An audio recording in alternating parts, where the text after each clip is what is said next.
जैन छात्रों, आज हम पढ़ेंगे प्रकाश वैद्युत उत्सर्जन। प्रकाश में कैसे वैद्युत प्रकाश के द्वारा हमें कैसे वैद्युत उत्सर्जन माने वैद्युत का उत्सर्जन किस प्रकार से होता है, तो इस टॉपिक में के अंतर्गत जानेंगे। तो वीडियो स्टार्ट करने से पहले लाइक शेयर जरूर करें। तो लेनार्ड तथा मिल्कन एक अलग वैज्ञानिक, लेनार्ड दूसरा वैज्ञानिक है, ये फ्रांस के वैज्ञानिक, फ्रांस देश है, ये जर्मनी के मिल्कन ने प्रकाश वैद्युत उत्सर्जन पर किए गए अनेक प्रकाश वैद्युत उत्सर्जन पे बहुत सारे प्रयोग किए गए, बहुत वैज्ञानिक ने किया, लेकिन इन दोनों को सफल हुए सिर्फ अनेक प्रयोगों से परीक्षण माने जो निष्कर्ष निकला। मान लीजिए आपने पढ़ रहे हैं तो पेपर दे के आएंगे तो उसमें रिजल्ट निकलेगा, तो वही जब इस प्रयोग हुआ तो उसके बाद उसे कहेंगे परीक्षण के आधार पर प्रकाश वैद्युत प्रभाव निम्न नियम हुआ। इन प्रकाश वैद्युत उत्सर्जन के अनेक प्रयोग हुए, इसके परीक्षण के आधार पर प्रकाश वैद्युत के नियम है, कुछ नियम है। तो हम 3 नियम है, लेकिन उसमें 5 नियम आते हैं। 3 बहुत है, 3 आप समझिए बहुत है। तो प्रथम नियम क्या है, किसी धातु मान लीजिए क्या है, काफी एक धातु, ठीक है। ये धातु की सतह क्या है, ये सतह है, ये भी सतह है, ये सतह है, उसमें प्रकाश से इलेक्ट्रॉन, इसे काला में लिखेंगे जिससे एग्जामिनर देखेगा तुरंत समझ जाएगा, ठीक है।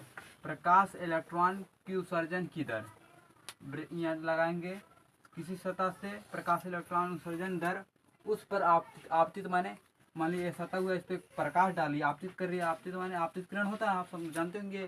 तो जब प्रकाश पड़ेगा उतना आपतित प्रकाश की तीव्रता के अनुक्रमानुपाती, अनुक्रमा माने जितना इससे प्रकाश पड़ेगा उसके अनुक्रमानुपाती होता है। अनुक्रमानुपाती क्या होता है, तो देखिए एक ऐसे लिखेंगे,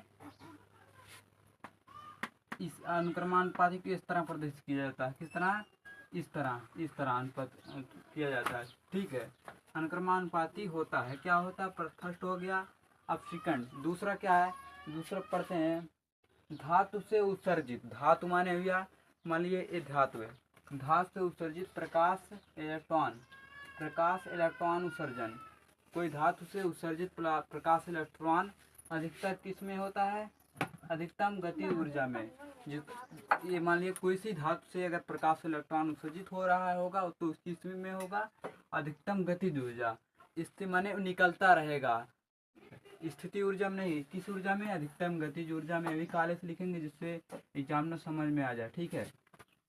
तो आपतित प्रकाश की तीव्रता पर निर्भर नहीं करता, आपतित प्रकाश की तीव्रता पर, इसमें क्या दिया गया है, इस पे प्रकाश कितना डालेगा इस पे डिपेंड नहीं करेगा, चाहे प्रकाश कम भी पड़े या ज़्यादा पड़े तब भी प्रकाश किस पे होगा, अधिकतम गतिज ऊर्जा में ही निकलेगा।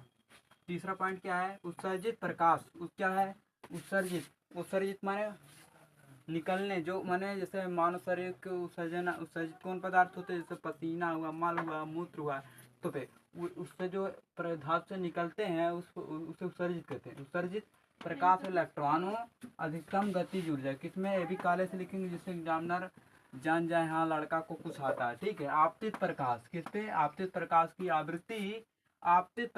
आवृत्ति बढ़ाने, जिस पर इतना प्रकाश डाला जाएगा, अगर जितना प्रकाश तेज जाएगा तो उत्सर्जन अधिक होगा, अगर कम प्रकाश पड़ेगा तो नहीं होगा। तो किस पे डिपेंड कर रहा है, आवृत्ति पर, इस पे डिपेंड कर रहा है। बस ही 3 ही प्रकाश वैद्युत उत्सर्जन का नियम मिल्कन तथा लेनार्ड ने दिया। बहुत बहुत बहुत